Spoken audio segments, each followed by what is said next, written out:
भरतहि बिसरऊ पितु मरनौ सुनौ राम बन गौन। हे तू अपन जिय जानऊ रहे थकित धरि मौन। प्रेम से बोली श्री भरत महाराज की जय, श्री रामचंद्र भगवान की जय।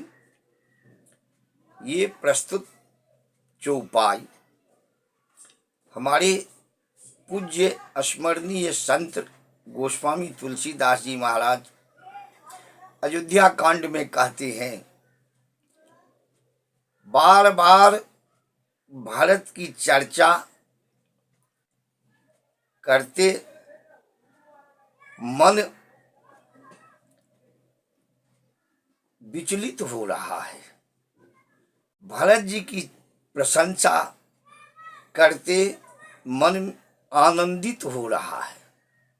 भरत जी की चर्चा रामचरितमानस में, रामायण महाकाव्य में एक अलौकिक चर्चा है।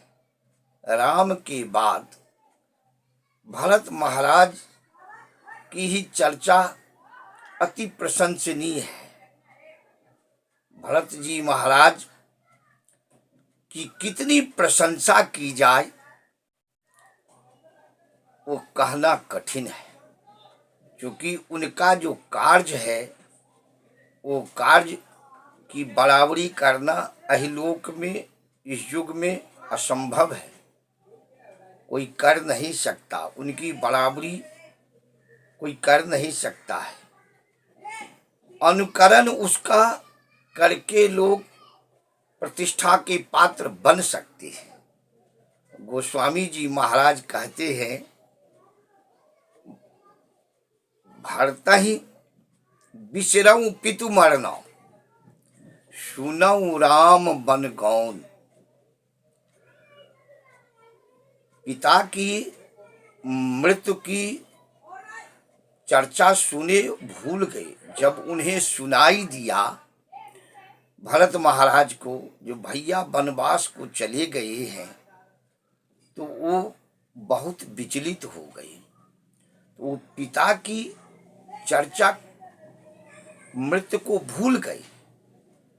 गोस्वामी जी कहते हैं, भरतहि बिसरऊ पितु मरनौ सुनौ राम बन गौन।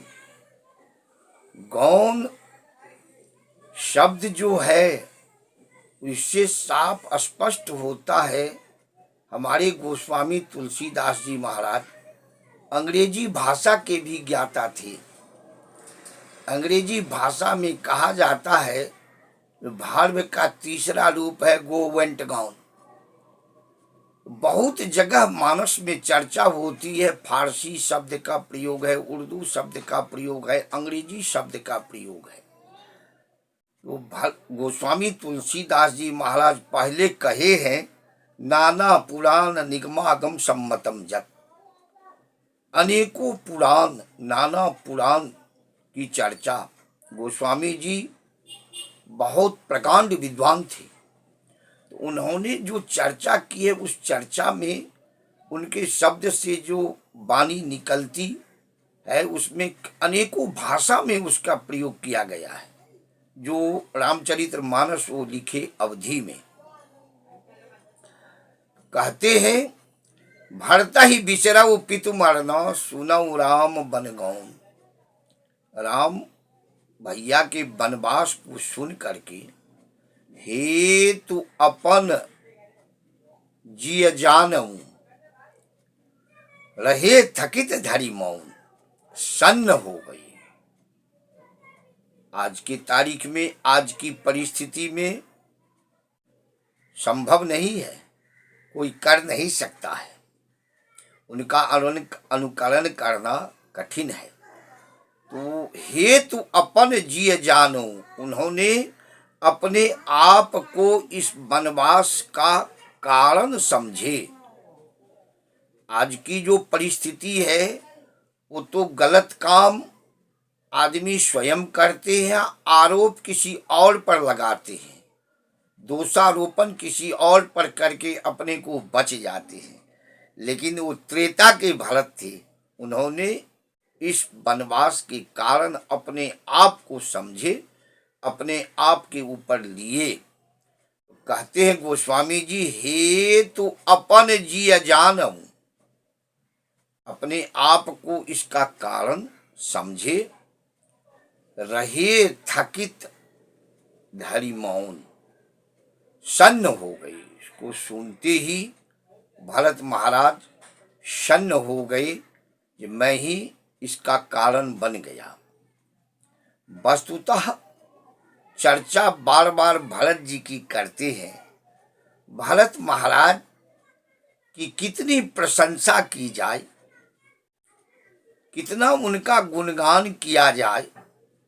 ये गोस्वामी जी भी बहुत अच्छे ढंग से किए हैं भरत की प्रशंसा। भरत जी प्रशंसा के पात्र वस्तुतः थे, राम के आत्मा अर्थात राम के धर्म थे भरत जी। भरत जी साधारण ज्ञानी नहीं थे, भरत जी बहुत बड़े अच्छे ज्ञानी थे और धर्म को, सामाजिकता को, व्यवहार को, हर विषय को जानते थे। भरत महाराज अपने ऊपर इस कारण को लिए। वो कहते हैं गोस्वामी जी, बार बार भरत जी की चर्चा करता हूँ। जो भरत जी की चर्चा अवर्णनीय है, वर्णन करने योग्य नहीं है। कितना इनका वर्णन किया जाए, आज की परिस्थिति में वो विषय नहीं रह गया है। धर्मात्मा है पृथ्वी, कभी भी धर्मात्मा से खाली नहीं है। बहुरत्ना वसुंधरा धर्मात्मा से खाली नहीं है।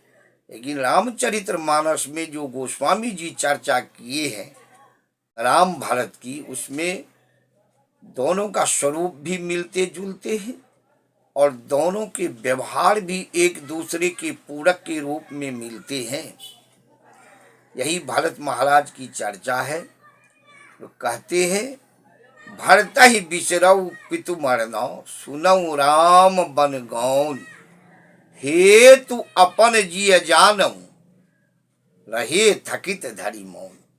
भरत महाराज इस विषय को सुन के सन्न हो गए, मौन हो गए। उनके मुंह से कुछ वाणी ही नहीं निकलती थी, अर्थात वो अपने आप को बहुत लज्जित होने लगे।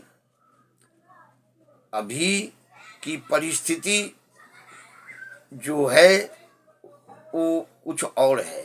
उस समय की जो परिस्थिति थी, उस परिस्थिति में जो रामायण सीरियल में भी जो भरत जी का रोल किए हैं, वो वस्तुतः भरत जैसे राम के भरत थे वैसे ही भरत जी का रोल करके दिखाए हैं। ये राम भरत की जोड़ी है, यही राम भरत की जोड़ी है। और इस जोड़ी को ब्रह्मा ने मिलाए और गोस्वामी तुलसीदास जी ने इसको विशद वर्णन करके लोगों को समझाए और सुनाए। प्रेम से बोलिए श्री भरत जी महाराज की जय, श्री रामचंद्र भगवान की जय, तुलसीदास जी महाराज की जय।